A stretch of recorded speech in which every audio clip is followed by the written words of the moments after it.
के आर्थिक संकट की एक बड़ी वजह वहां पर कोरोना और दूसरी सांस संबंधी बीमारियों का लगातार हो रहा अटैक है।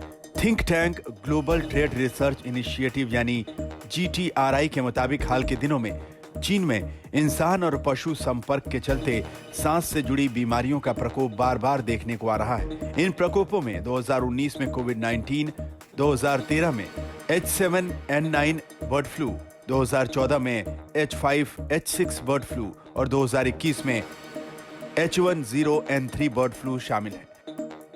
हाल में फिर से चीन गंभीर निमोनिया के अटैक से परेशान है। हालांकि शुरू में इसे रहस्यमय बीमारी बताया जा रहा था।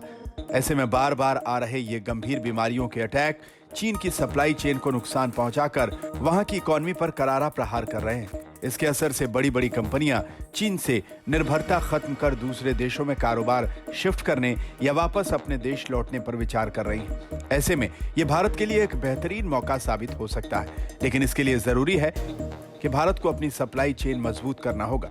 इसके साथ ही अपने हेल्थ सेक्टर के इंफ्रास्ट्रक्चर में निवेश करना होगा।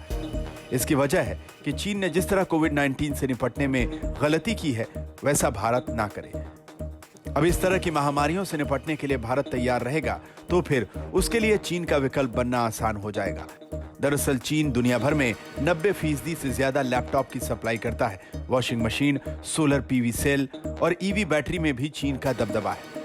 ऐसे में अब दुनिया को समझ आ गया है कि अगर सप्लाई चेन में ब्रेक लगते हैं तो किसी भी सामान के लिए इतनी बड़ी मात्रा में चीन पर निर्भर रहना समझदारी नहीं होगी। यही वजह है कि मोबाइल फोन के बाद भारत की लैपटॉप मैन्युफैक्चरिंग की कोशिशों को भी दुनिया भर की कंपनियों का समर्थन मिल रहा है। यही नहीं, एप्पल के बाद एक और दिग्गज कंपनी बोइंग भारत में उत्पादन शुरू करने पर विचार कर रही है। एप्पल पहले ही अपनी पूरी वैल्यू चेन को चीन से भारत में शिफ्ट करने के विकल्पों को देख रहा है। दरअसल भारत में सप्लाई चेन को लाना इसलिए भी आसान है क्योंकि यहाँ पर लेबर की अच्छी खासी तादाद है। डिजिटल इंफ्रास्ट्रक्चर ऑपरेशंस को चलाने में मददगार है। लॉजिस्टिक्स इंफ्रास्ट्रक्चर में निवेश किया जा रहा है। सप्लाई चेन के डाइवर्सिफिकेशन के लिए भी कई देशों से नजदीकी है।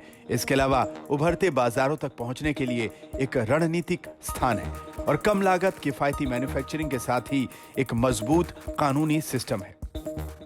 ऐसे में ग्लोबल मैन्युफैक्चरिंग हब बनने में भारत सरकार का मकसद पूरा करना मुमकिन है। इसके अलावा भारत सरकार को अब केवल मैन्युफैक्चरिंग के रास्ते में मौजूद ब्रेकर्स को हटाने पर काम करना होगा।